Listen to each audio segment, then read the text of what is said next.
जय हिंद। नमस्कार साथियों, आप लोगों का हमारे YouTube channel GKGS Ajay sir MP में बहुत बहुत स्वागत है।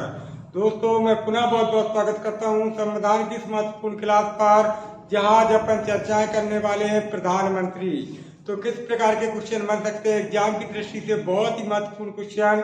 तो दोस्तों, आज अपन प्रधानमंत्री पर विधिवत तरीके से चर्चाएं करने वाले हैं, तो बने रहिएगा आप हमारे साथ, क्योंकि आज हम चर्चाएं करने वाले हैं प्रधानमंत्री पर। तो पहला क्वेश्चन बनता है कि प्रधानमंत्री बनने की आवश्यक योग्यता, यानी अपन को क्या बताना है कि यदि किसी व्यक्ति को भारत का प्रधानमंत्री बनना है तो कौन कौन सी महत्वपूर्ण योग्यताएं अनिवार्य होंगी। बहुत बढ़िया क्वेश्चन। तो पहली योग्यता होगी दोस्तों, भारत का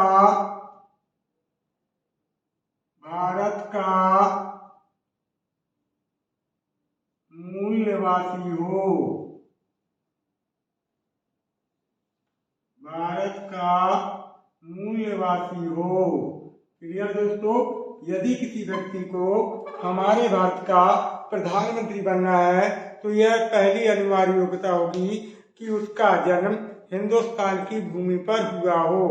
याद रखिएगा दोस्तों, वही व्यक्ति प्रधानमंत्री के पद पर पदासीन हो सकेगा जिसका की जन्म हिंदुस्तान में हुआ हो। दूसरी महत्वपूर्ण योग्यता दोस्तों, वह कम से कम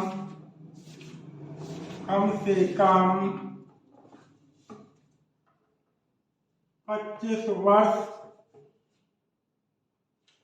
की आयु पूर्ण कर चुका हो।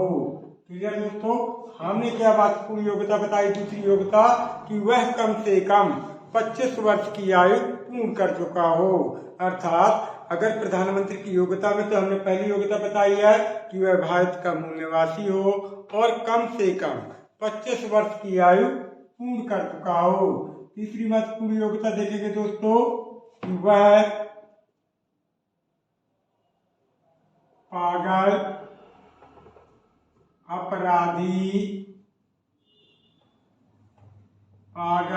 अपराधी या दिवालिया न हो। यदि किसी व्यक्ति को प्रधानमंत्री बनना है तो अनिवार्य योग्यता एक यह भी होगी कि वह पागल न हो, वह अपराधी न हो और वह दिवालिया घोषित न किया गया हो। चौथी महत्वपूर्ण योग्यता देखेंगे दोस्तों, वह किसी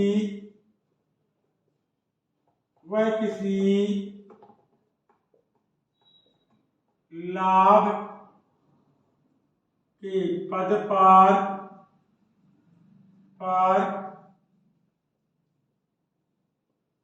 कार्यरत न हो। यदि किसी व्यक्ति को भारत का प्रधानमंत्री बनना है तो चौथी महत्वपूर्ण योग्यता होगी कि वह किसी लाभ के पद पर कार्यरत न हो। क्या न हो? लाभ के पद पर कार्यरत न हो। पांचवी महत्वपूर्ण योग्यता देखेंगे दोस्तों,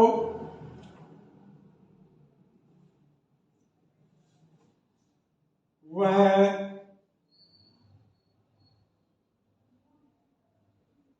लोकसभा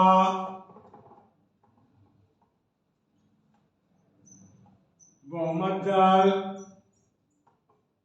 दल का नेता हो।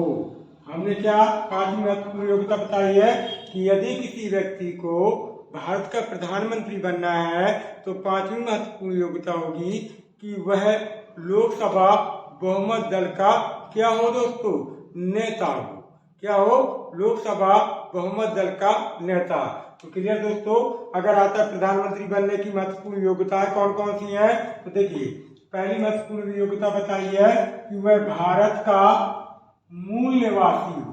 दूसरी योग्यता बताई है कि वह कम से कम 25 वर्ष की आयु पूर्ण कर चुका हो।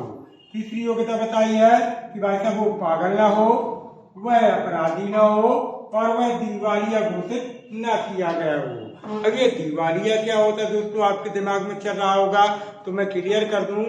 कि जब भारत के उद्योगपति व्यापारी भाई हमारी भारत सरकार से अरबों खरबों का लोन कर्जा ले लेते हैं और कर्जा चुकाने में सक्षम नहीं होते, अर्थात उनकी नीयत में कहीं न कहीं 420 समझ में आती है, तो अपने वकील के माध्यम से न्यायाधीश के समक्ष अपने आप को दिवालिया घोषित कराने का कार्य करते हैं। अर्थात वो न्यायाधीश के समक्ष सिद्ध करना चाहते हैं कि श्रीमान जी, जब हमने आपसे लोन लिया था उस समय हमारा माइंड दिमाग काम कर रहा था, बट लोन लेने के पश्चात कुछ ऐसी स्थितियां बनी कि प्रेजेंट बॉडी और एब्सेंट माइंड हुआ। लोन लेने के पश्चात वह पैसा कहाँ गया, कैसे नुकसान हुआ, अर्थात लोन चुकाने में सक्षम नहीं है, अर्थात कुल मिला के अपने आप को रजिस्टर्ड पागल घोषित करार करते हैं। परिणाम स्वरूप उसका कर्ज माफ हो जाता है और उसके जो प्रॉपर्टी होती है वह सरकारी खजाने में मिला ली जाती है। क्लियर है दोस्तों? तो पागल अपराधी दिवालिया ना हो।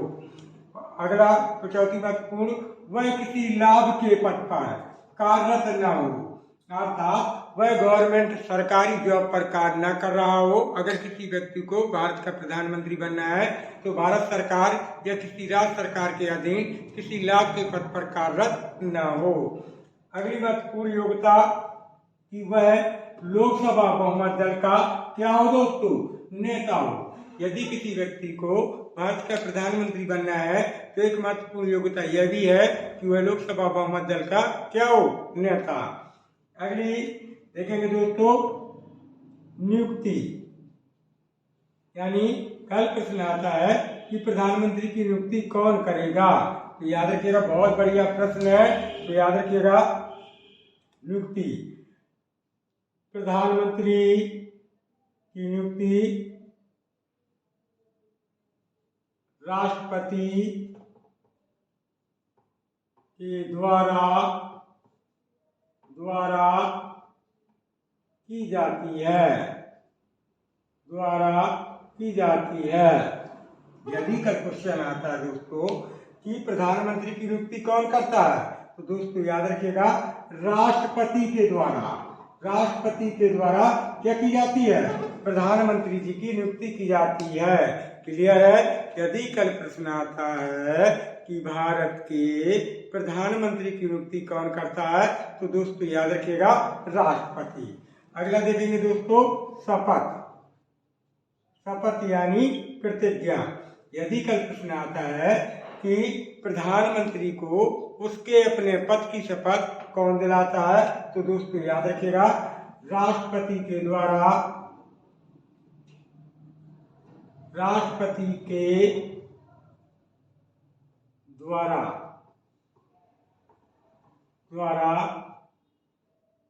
इसे शपथ दिलाई जाती है।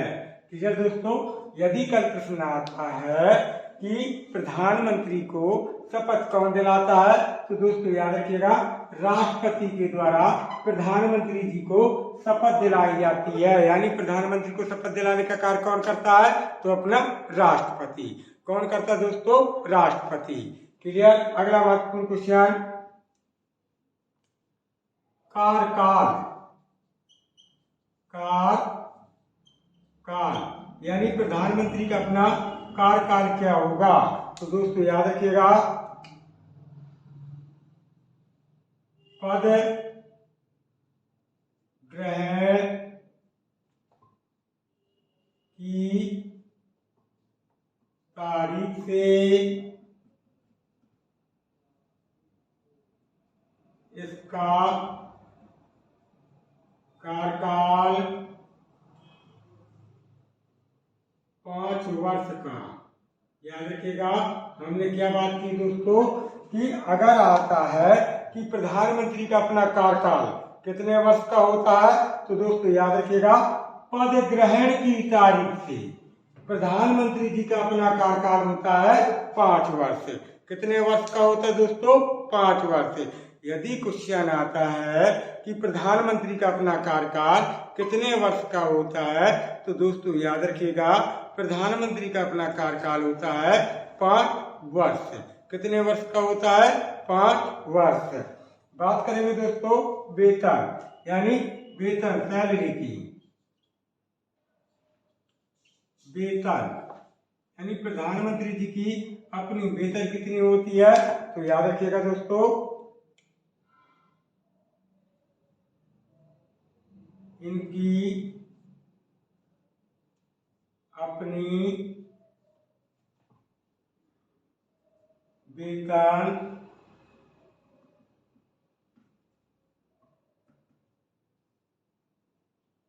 2.5 लाख रुपया, 2.5 लाख रुपया पर मंथ होती है,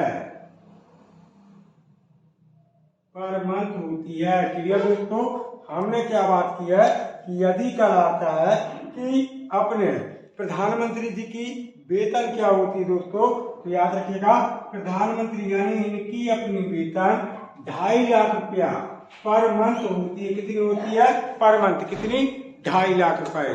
दोस्तों याद रखिएगा प्रधानमंत्री पद की कोई वेतन नहीं होती, बट इन्हें सांसद की वेतन प्राप्त होती है 2.5 लाख रुपया पर मंथ। कितनी होती है 2.5 लाख रुपए पर मंथ।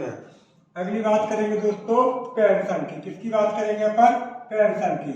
यदि बात करते हैं कि प्रधानमंत्री जी की अपनी पेंशन क्या होगी, तो याद रखना दोस्तों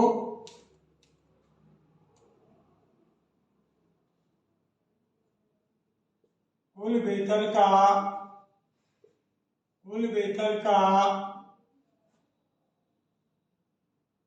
50% इनकी पेंशन होगी। कितनी होगी, कुल वेतन का 50%। अब दोस्तों याद रखिएगा, मान लीजिए इनकी वेतन है 2.5 लाख रुपया, तो पेंशन कितनी होगी 1,25,000। तो कुल वेतन का, याद रखिएगा दोस्तों, कुल वेतन का 50% इनकी पेंशन होगी। किसकी, अपने प्रधानमंत्री जी की। क्लियर। अगला महत्वपूर्ण क्वेश्चन, इस्तीफा देंगे।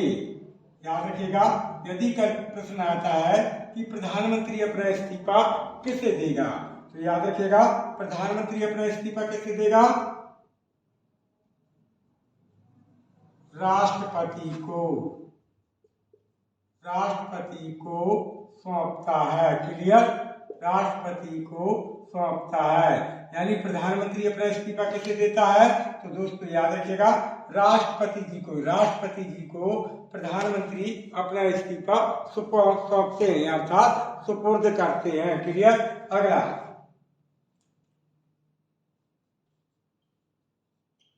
पद मुक्ति, यानी किसी प्रधानमंत्री जी को पद मुक्त करना है या पद से रिक्त करना है, तो दोस्तों इनकी पद मुक्ति कैसे होगी, तो याद रखिएगा विश्वास प्रस्ताव, विश्वास प्रस्ताव, विश्वास प्रस्ताव और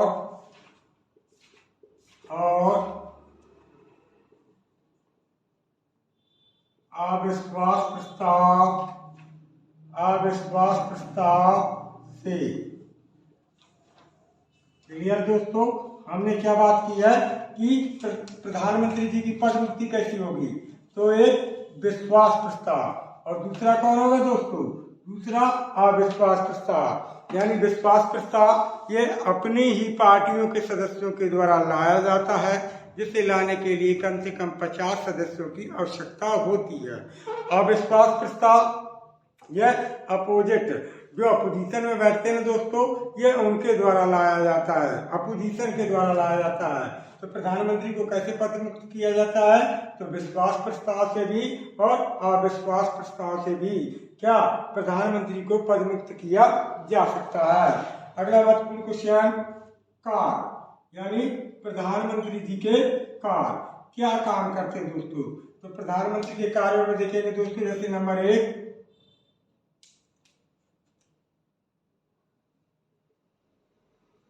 अपनी सलाह से राष्ट्रपति द्वारा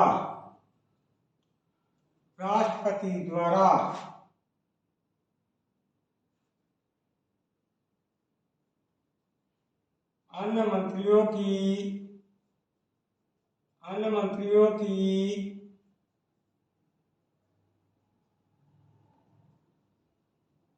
नियुक्ति कराने का क्लियर। हमने क्या बात की है कि अगर प्रधानमंत्री के पर कार्यों की बात करते हैं तो दोस्तों पहला कार्य क्या है कि अपनी सलाह से राष्ट्रपति द्वारा अन्य मंत्रियों की नियुक्ति कराने का, अर्थात नियुक्ति कौन करता है? राष्ट्रपति, लेकिन सलाह कौन देता है? प्रधानमंत्री। अगला दूसरा कार्य देखेंगे दोस्तों। दूसरा कार्य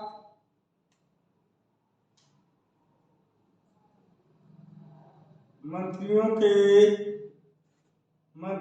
के विभागों का बंटवारा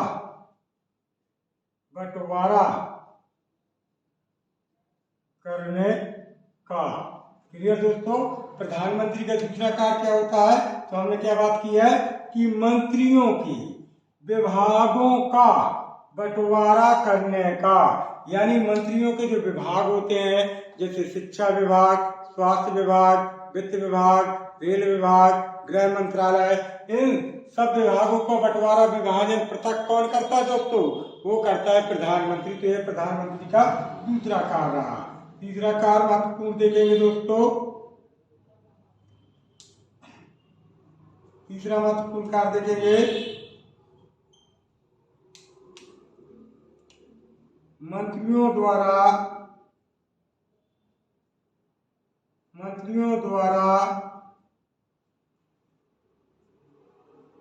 किए गए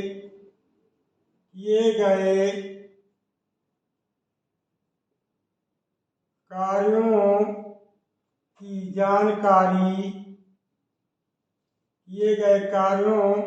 जानकारी को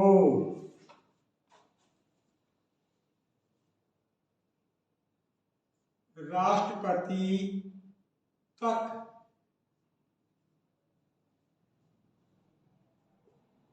पहुंचाने का, यानी प्रधानमंत्री का तीसरा महत्वपूर्ण हमने क्या बताया है कि मंत्रियों द्वारा किए गए कार्यों की जानकारी को राष्ट्रपति तक पहुंचाने का जो कार्य करता है वो दोस्तों करता है अपना प्रधानमंत्री। कौन मंत्री कौन सा कार्य कर रहा है, कब कार्य कर रहा है, इसकी संपूर्ण जानकारी राष्ट्रपति तक कौन पहुंचाता है? तो दोस्तों प्रधानमंत्री।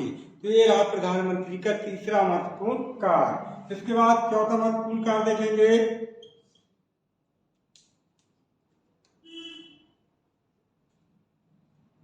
15 अगस्त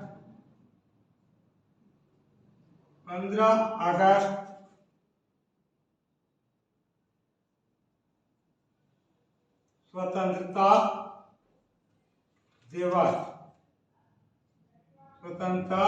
दिवस के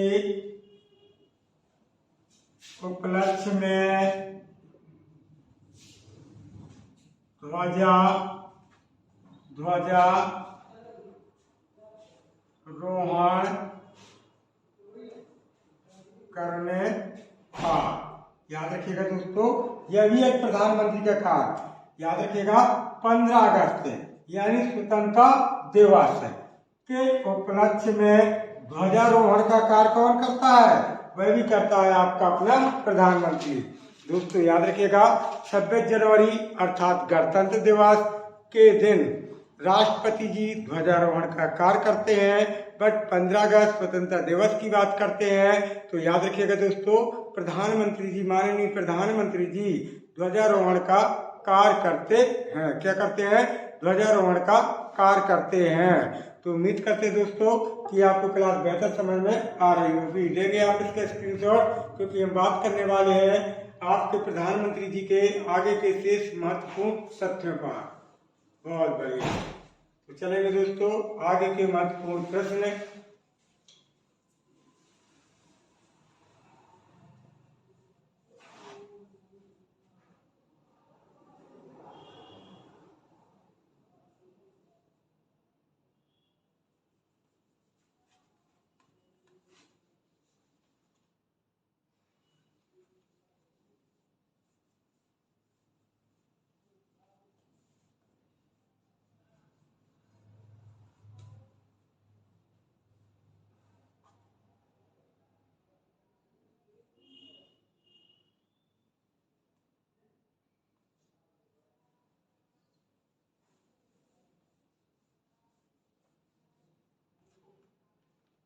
चलें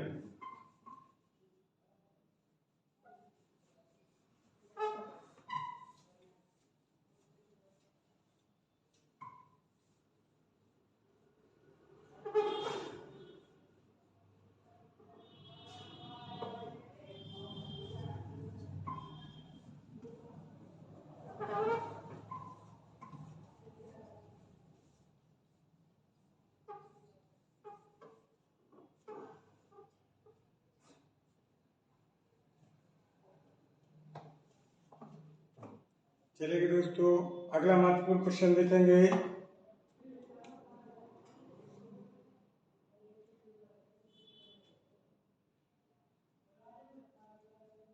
कोई भी व्यक्ति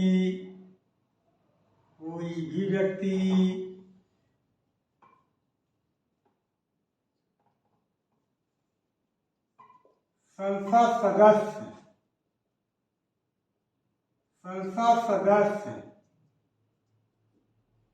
बने बगैर ही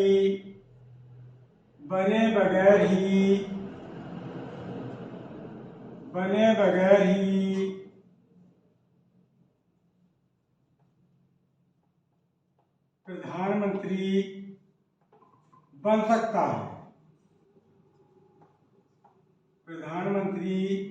सकता है।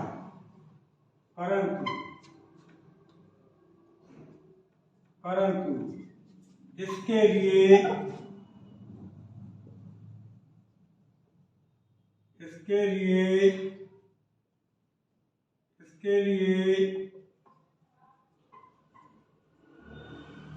आवश्यक होगा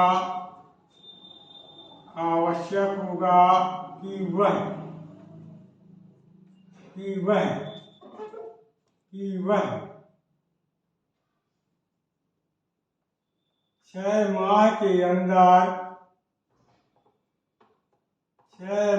के अंदर अनिवार्य रूप से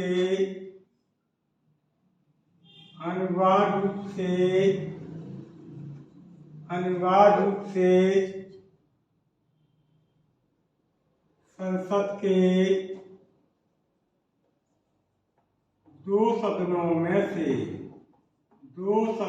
में से किसी एक सदन का सदस्य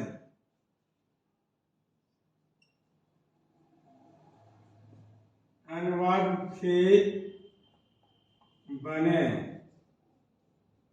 बहुत बढ़िया प्रश्न। हमने क्या बात की है भाई, देखना कि कोई भी भारतीय है, याद रखिएगा दोस्तों, कोई भी व्यक्ति संसद सदस्य बने बगैर ही प्रधानमंत्री बन सकता है, परंतु इसके लिए आवश्यक होगा कि वह 6 माह के अंदर अनिवार्य रूप से संसद के 2 सदनों में से किसी एक सदन का सदस्य अनिवार्य रूप से बने।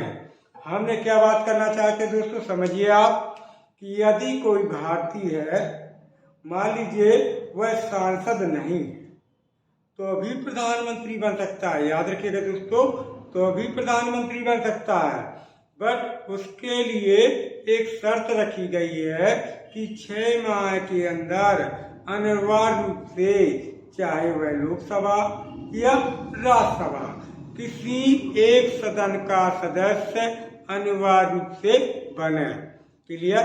हमने क्या बात की, एक बार पुनः सुनेंगे दोस्तों, कि कोई भी व्यक्ति संसद सदस्य नहीं है बट वह प्रधानमंत्री बन सकता है। इसके लिए एक अनिवार्य शर्त है कि उसे 6 महीने के अंदर संसद के 2 सदनों में से किसी एक सदन का सदस्य अनिवार्य रूप से बनना ही होगा, बनना ही होगा। अगला महत्वपूर्ण क्वेश्चन,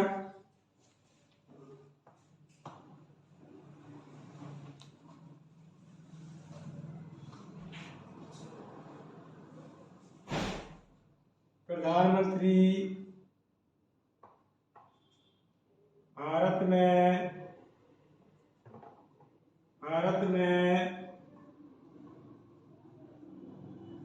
वास्तविक कार्यपालिका का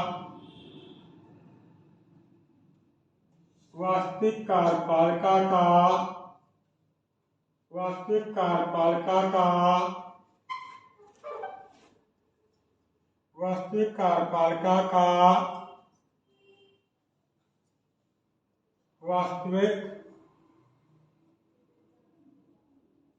अध्यक्ष होता है। हमने क्या बात की दोस्तों, कि प्रधानमंत्री जी, याद रखिएगा, प्रधानमंत्री भारत में वास्तविक कार्यपालिका का वास्तविक अध्यक्ष होता है। हमारे भारतीय संविधान में 2 प्रकार की कार्यपालिका है दोस्तों, एक नाम मात्र की कार्यपालिका और एक वास्तविक कार्यपालिका। तो जो नाम मात्र की कार्यपालिका का अध्यक्ष होता है वह होता है आपका प्रेसिडेंट अर्थात राष्ट्रपति, और दोस्तों जो वास्तविक कार्यपालिका है उस वास्तविक कार्यपालिका का वास्तविक अध्यक्ष होता है प्राइम मिनिस्टर, बोले तो प्रधानमंत्री। क्लियर दोस्तों? कभी आता है कि वास्तविक कार्यपालिका का वास्तविक अध्यक्ष कौन होता है, तो दोस्तों याद रखिएगा, देश का प्रधानमंत्री होता है। कौन होता है? देश का प्रधानमंत्री होता है। क्लियर है? अगला महत्वपूर्ण क्वेश्चन,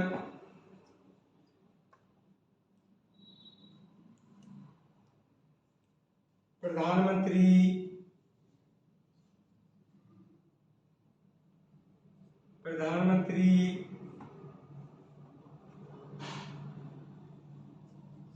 संसद के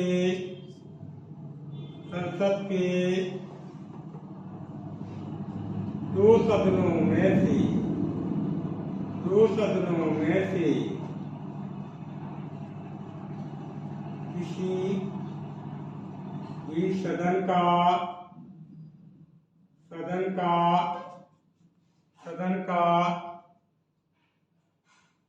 सदस्य हो सकता है।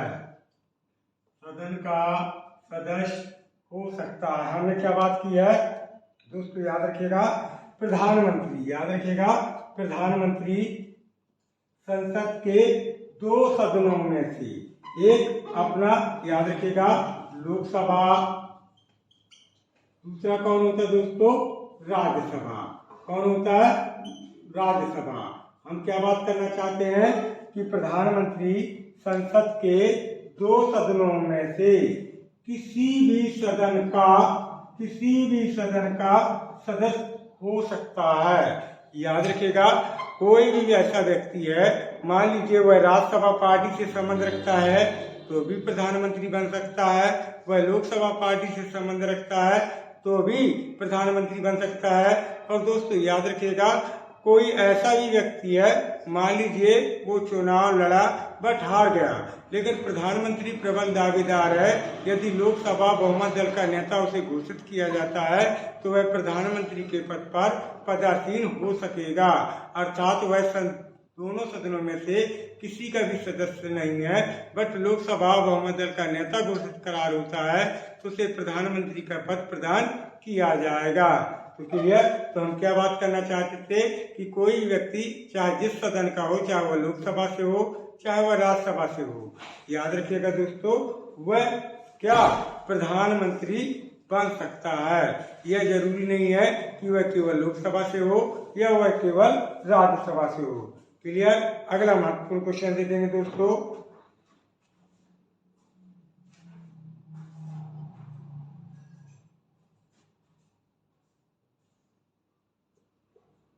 इंदिरा गांधी एक ऐसी प्रधानमंत्री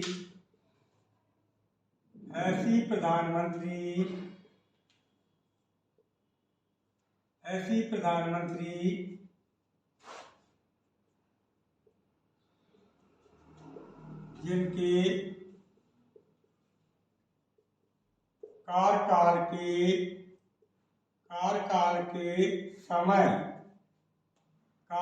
के समय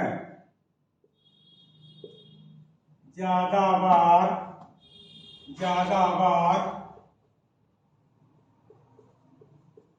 राष्ट्रीय आपात लगाया गया। क्या क्लियर किया दोस्तों? हमने बात की है कि इंदिरा गांधी, याद रखिएगा दोस्तों, इंदिरा गांधी एक भारत की ऐसी प्रधानमंत्री, जो भारत की प्रथम महिला प्रधानमंत्री भी है, एक ऐसी प्रधानमंत्री जिनके कार्यकाल के समय ज्यादा बार राष्ट्रीय आपात लगाया जा चुका है। दोस्तों, भारत में अब तक 3 बार राष्ट्रीय आपात लगा है, जैसे 1962, 1971 और 1975। तो ये 2 बार, जब आपका 71 और 75 में, याद रखिएगा दोस्तों, राष्ट्रीय आपात लगा, उस समय भारत की प्रधानमंत्री थी श्रीमती इंदिरा गांधी। तो कभी क्वेश्चन आता है किस प्रधानमंत्री के कार्यकाल के समय ज्यादा बार आपका क्या राष्ट्रीय आपात लगाया गया? तो दोस्तों याद रखिएगा, अपने इंदिरा गांधी के कार्यकाल के समय। क्लियर? किसके? इंदिरा गांधी के कार्यकाल के समय ज्यादा बार राष्ट्रीय आपात लगाया जा चुका है। क्लियर? अगला महत्वपूर्ण क्वेश्चन, अटल बिहारी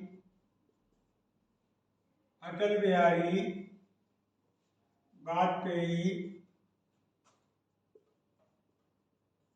ऐसे प्रधानमंत्री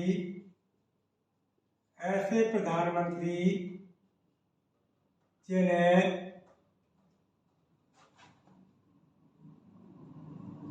भारत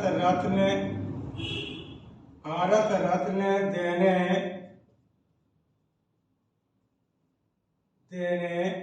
राष्ट्रपति उस समय कौन थे? प्रणब मुखर्जी। कौन थे दोस्तों? प्रणब मुखर्जी राष्ट्रपति, भारत रत्न देने राष्ट्रपति इनके घर गए थे। क्लियर? दोस्तों याद रखिएगा, यह भी एक बहुत ही करिश्मा है, क्योंकि भारत रत्न जो प्राप्त करते हैं उन्हें या तो राष्ट्रपति भवन पहुंचना पड़ता है या लाल किले पर पहुंचना पड़ता है। लेकिन अटल बिहारी वाजपेयी जो मध्य प्रदेश के ग्वालियर से संबंध रखते हैं दोस्तों, ऐसे भारत के प्रधानमंत्री हैं जिन्हें भारत रत्न देने स्वयं राष्ट्रपति प्रणब मुखर्जी साहब इनके घर गए थे। अर्थात क्वेश्चन आता है कि भारत के 15 प्रधानमंत्रियों में ऐसे प्रधानमंत्री कौन हुए जिन्हें भारत रत्न देने स्वयं राष्ट्रपति घर पहुंचे थे? तो आपके अटल बिहारी वाजपेयी। कौन थे? अटल बिहारी वाजपेयी। अगला महत्वपूर्ण क्वेश्चन, अटल बिहारी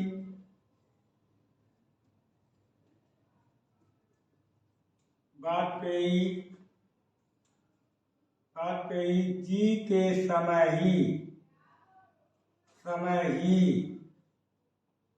भारत व पाकिस्तान की मध्य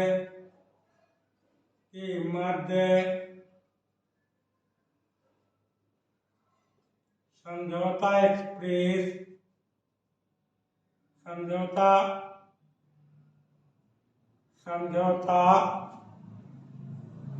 एक्सप्रेस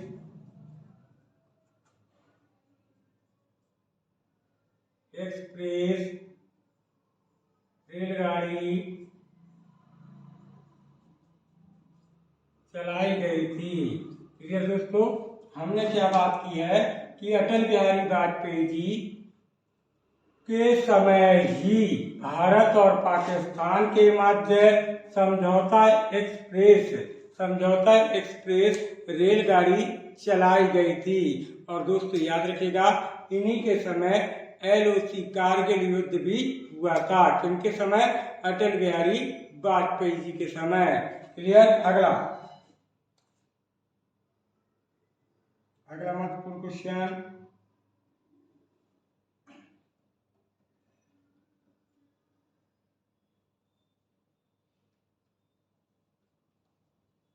पंचायती राज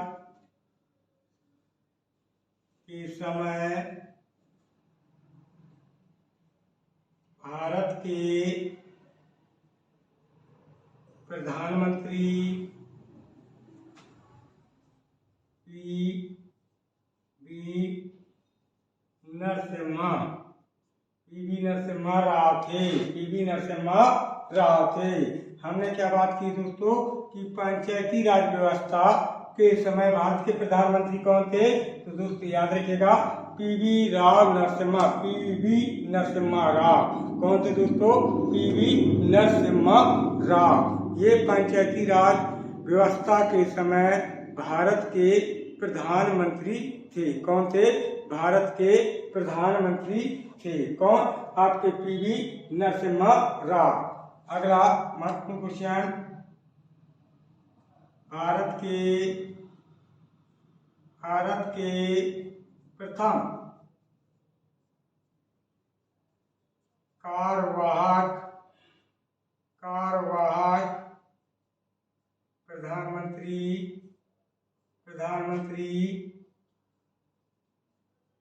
गुलजारी लाल नंदा थे। कौन थे दोस्तों? गुलजारी लाल नंदा थे। हमने क्या बात की है कि भारत के प्रथम कार्यवाहक प्रधानमंत्री कौन थे दोस्तों? तो वो थे अपने गुलजारी लाल नंदा। कौन थे? गुलजारी लाल नंदा। तो उम्मीद करते हैं दोस्तों कि प्रधानमंत्री के संबंधित दी गई जानकारी से आपको कहीं न कहीं संतुष्टि होगी। और संतुष्टि से प्लीज क्लास को ज़्यादा से ज़्यादा दोस्तों के पास शेयर कीजिएगा। साथ ही जो भाई चैनल पर नए हैं तो उनसे हमारी अपील रहेगी कि चैनल को सब्सक्राइब करें, साथ ही बेल आइकन का बटन दबाएं ताकि हमारे द्वारा भेजी गई महत्वपूर्ण जानकारियाँ, नोटिफिकेशन, क्लासें उन्हें टाइम टू टाइम उपलब्ध हो सकें। दोस्तों इसी क्रम को आगे बढ़ाते हुए हम कल पुनः मिलेंगे अगली क्लास को लेकर। जब तक के लिए दोस्तों जय हिंद, जय भारत।